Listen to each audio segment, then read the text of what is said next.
Praise the Lord. Ave Maria. എൻ്റെ പേര് പ്രിയങ്ക. ഞാൻ റിഗ്ഗയിൽ നിന്ന് വരുന്നു. ഞാൻ 2022 ഞാൻ ഉടമ്പടി തുടങ്ങിയത്. ഞാൻ അഖണ്ഡ ജപമാല സ്റ്റാർട്ടിങ് മുതൽ ഞാൻ വരുന്നൊരു വ്യക്തിയാണ്. അന്ന് മുതൽ ഞങ്ങൾക്കുള്ള ഒരു നിയോഗമാണ്. ഞങ്ങളുടെ കുഞ്ഞുങ്ങൾ നാട്ടിലാണ്, ഫാമിലിയുമായിട്ട് ഒന്നിച്ച് താമസിക്കണമെന്ന് ഞങ്ങൾക്ക് ഭയങ്കര ആഗ്രഹമായിരുന്നു. ഇവിടെ ഉണ്ടായിരുന്നു. ആക്ച്വലി ഇവരെ 2019 ഇവരെ നാട്ടിൽ വിട്ട്. കൊറോണയ്ക്ക് ശേഷം കൊണ്ടുവരാനായിട്ട് കുറച്ച് പാടായിരുന്നു. അത് കാരണം ഞങ്ങൾ ഞങ്ങളുടെ നിയോഗത്തിൽ ഉണ്ടായിരുന്നതാണ് ഞങ്ങൾക്ക് ഒന്നിച്ച് തിരുക്കുടുംബം പോലെ ജീവിക്കാനുള്ള ഒരു വഴി ഒരുക്കി തരണമേ എന്ന് പ്രാർത്ഥിക്കുമായിരുന്നു ഞങ്ങൾ രണ്ടുപേരും. അന്ന് മുതൽ ഞങ്ങൾ പ്രാർത്ഥിക്കാൻ സ്റ്റാർട്ട് ചെയ്തു. ബാബു ബ്രദർ ഞങ്ങൾക്ക് വേണ്ടി പ്രത്യേകം പ്രാർത്ഥിക്കുന്നുണ്ടായിരുന്നു. അതുപോലെ ഞങ്ങൾക്ക് വേണ്ടി ഒരുപാട് പേര് ഞങ്ങൾക്ക് ഈ ഒരു കാര്യത്തിന് വേണ്ടിയിട്ട് ഞങ്ങൾക്ക് നിയോഗം സമർപ്പിച്ച് പ്രാർത്ഥിക്കുന്നുണ്ടായിരുന്നു. അങ്ങനെ പ്രാർത്ഥിച്ച് അതിന്റെ ഇടയ്ക്ക് ഒരുപാട് തടസ്സങ്ങളും സഹനങ്ങളും ഒക്കെ ഉണ്ടായിരുന്നു.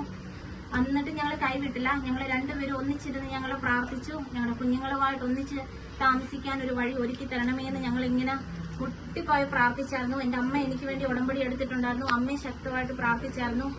അങ്ങനെ ഞങ്ങൾ പ്രാർത്ഥിച്ചതിന്റെ ഫലമായിട്ട് ഈ അടുത്തൊരു സമയത്ത് എൻ്റെ ഹസ്ബൻഡിന് നിയോഗത്തിൽ വെച്ച കാര്യമല്ലായിരുന്നു. എന്നാൽ പോലും പുള്ളിയുടെ മനസ്സിന് ആഗ്രഹം ഉണ്ടായിരുന്നു നല്ലൊരു പൊസിഷൻ കിട്ടണമെന്ന്. അങ്ങനെ നല്ലൊരു ജോലിയിൽ നല്ലൊരു സ്ഥാനക്കയറ്റം കയറി. അതിലൂടെ ഞങ്ങൾക്ക് ദൈവം ഒരു വഴി ഒരുക്കി തന്നു ഫാമിലി വിസയ്ക്ക് വേണ്ടിയിട്ട്. അങ്ങനെ അമ്മ മാതാവും ഈശോയും കൂടെ ഇടപെട്ട് ഞങ്ങൾക്ക് എൻ്റെ ഹസ്ബൻഡിന് ആ ഒരു ജോലി കയറ്റത്തിലൂടെ ഫാമിലി വിസ ഞങ്ങൾക്ക് കിട്ടി. കൂടാതെ എൻ്റെ അമ്മയും അച്ഛനെയും വിസിറ്റിംഗ് കൊണ്ടുവരാനുള്ളൊരു നിയോഗം കൂടെ ഉണ്ടായിരുന്നു. അത് നിയോഗത്തിൽ വെച്ചല്ലായിരുന്നു, പക്ഷെ ദൈവത്തിന്റെ ഹിതമായിരുന്നു. ആദ്യമൊക്കെ ഞങ്ങൾ പ്രാർത്ഥിക്കുമായിരുന്നു, നിയോഗം വെച്ച് പ്രാർത്ഥിക്കുമായിരുന്നു. പക്ഷെ അതിനൊത്തിരി തടസ്സം വന്നപ്പം ഞാനത് ദൈവത്തിന് വിട്ടുകൊടുത്തു. ദൈവഹിതം പോലെ നടക്കട്ടെ എന്ന് പറഞ്ഞ് ഞാൻ പ്രാർത്ഥിക്കുമായിരുന്നു. അതുപോലെ അമ്മയുടെ പ്രത്യക്ഷീകരണത്തിന്റെ സാക്ഷിയാക്കി എന്നെ എന്റെ കുടുംബത്തെ ഉയർത്തണമേ, ഈശോയെ മഹത്വപ്പെടുത്താൻ എനിക്കൊരു വഴി ഒരുക്കി തരണമേ എന്ന് പറഞ്ഞ് ഞങ്ങൾ കരഞ്ഞ് ഞങ്ങൾ പ്രാർത്ഥിക്കുമായിരുന്നു. അങ്ങനെ പ്രാർത്ഥിച്ചതിന്റെ ഫലമായിട്ടാണ് ഞങ്ങൾക്ക് ദൈവം നമ്മൾ ഉദ്ദേശിച്ച വഴിയിലൂടെയല്ല, പക്ഷെ ദൈവം ഞാൻ പ്രാർത്ഥിച്ചത് ഇത്ര മാത്രമേ ഉള്ളൂ, ഞങ്ങൾക്ക് ഒന്നിച്ച് എവിടാണേലും ജീവിക്കാനുള്ള ഒരു വഴി ഒരുക്കി തരണമേന്ന് കുഞ്ഞുങ്ങളുമായിട്ട്. പക്ഷെ ദൈവം വേറെ വഴിയായിരുന്നു ഒരുക്കി തന്നത്. ഇത്രയും വലിയൊരു അനുഗ്രഹം തന്ന അമ്മയ്ക്കും ഈശോയ്ക്കും കോടാനുകൂടി നന്ദി. എനിക്ക് വേണ്ടി ഒരുപാട് പേര് പ്രാർത്ഥിച്ചിരുന്നു. തുടക്കം മുതൽ ഞാൻ അഖണ്ഡ ജപമാലയ്ക്ക് വരുമായിരുന്നു. അന്ന് മുതൽ ബാബു ബ്രദർ എനിക്ക് വേണ്ടി പ്രാർത്ഥിക്കുന്നുണ്ടായിരുന്നു. അതുപോലെ എനിക്ക് വേണ്ടി ഒരുപാട് പേര് നാട്ടിലും പ്രാർത്ഥിക്കുന്നുണ്ടായിരുന്നു ഈ ഒരു കാര്യത്തിന് വേണ്ടിയിട്ട്. എനിക്കും എന്റെ കുടുംബത്തിനും തന്ന വലിയൊരു അനുഗ്രഹത്തെ ഓർത്ത് ഞാൻ അമ്മയ്ക്കും ഈശോയ്ക്കും കോടാനുകൂടി നന്ദി പറയുന്നു. ഞങ്ങൾ അന്ന് മുതൽ ഉടമ്പടി ജീവിതം നയിക്കുന്ന ആൾക്കാരാണ്. പിന്നെ അതുപോലെ എന്റെ ഹസ്ബൻഡ് ഈ പറഞ്ഞ പോലെ ഞങ്ങൾ ഒരിക്കലും പ്രതീക്ഷിക്കാത്ത ഒരു ആഗ്രഹം ഉണ്ടായിരുന്നു. പുള്ളിക്ക് നല്ലൊരു ജോലിയില്ല, നല്ലൊരു പൊസിഷൻ കിട്ടണമെന്ന്.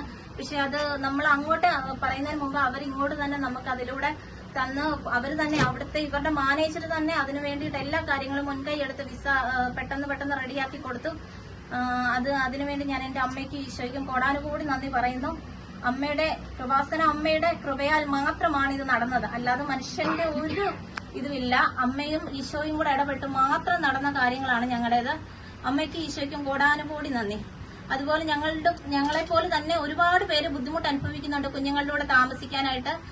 അവർക്കും എത്രയും പെട്ടെന്ന് സാക്ഷിയാക്കി മാറ്റാനും അവർക്ക് വന്ന് സാക്ഷ്യം പറയാനും ഇടവരുത്തട്ടെ എന്ന് അമ്മയോട് ഞാൻ പറഞ്ഞ് പ്രാർത്ഥിക്കുന്നു. ഞാൻ ഒന്നുകൂടെ ഞങ്ങൾക്ക് വേണ്ടി പ്രാർത്ഥിച്ച ഈ അഖണ്ഡ ജപമാല ഗ്രൂപ്പിലെ ബാബു ബ്രദറിനും മധ്യസ്ഥ ഗ്രൂപ്പിലെ എല്ലാവർക്കും വേണ്ടി എനിക്ക് വേണ്ടി പ്രാർത്ഥിച്ച എല്ലാവർക്കും ഞാൻ നന്ദി പറയുന്നു. അമ്മയ്ക്കും ഈശോയ്ക്കും കോടാനുകോടി നന്ദി.